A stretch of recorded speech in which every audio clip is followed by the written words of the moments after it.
Wel, yn aml iawn, mae disgyblion yn gofyn i fi mewn ysgolion pam Caerdydd. Pam ych chi'n dewis Caerdydd fel prifysgol.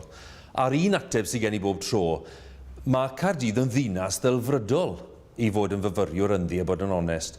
Mae yna ddinas o ddegau o filoedd o fyfyrwyr. Dyw'r ddinas ddim yn rhy fawr.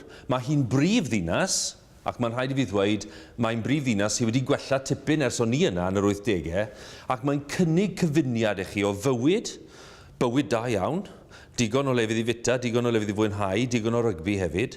Mae hefyd yn cynnig i chi bob math o bosibiliadau o safbwynt diwylliant, ac wrth gwrs, prifysgol sylweddol. A prifysgol sydd ganddi broffail ryngwladol. Ac i fi, mae rhain i gyd yn fanteision enfawr i unrhyw un sydd eisiau astudio mewn prifysgol ym Mhryden. I Gymro Cymraeg, wrth gwrs, mae hefyd yn bleser bod rhywun yn gallu astudio yn ei brifddinas ei hunan.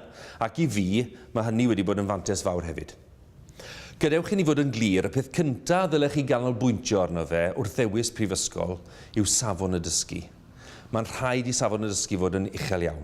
A'r fantes fawr yng Nghaerdydd yw bod safon y dysgu yn aruchel. Y fantes arall yw bod y brifysgol yn cynnig ystod eang iawn o bynciau. Mae nifer o brifysgolion ym Mhryden a thramor yn cynnig pynciau unigol, hynny yw mae yna ffocws ar ambell i bwnc. Ac maen nhw'n gwneud rhain i dda iawn.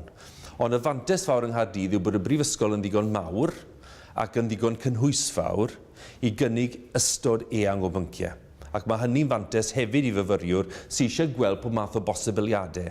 Ydy'r brifysgol yn ddigon hyblyg o safbwynt cynnig pynciau amrywiol. Ac i fi, unrhyw fyfyriwr sydd eisiau bod mewn prifysgol sylweddol, prifysgol sydd â phroffail ryngwladol, dim ond un dewis sydd yng Nghymru, a Caerdydd yw'r dewis hwnnw.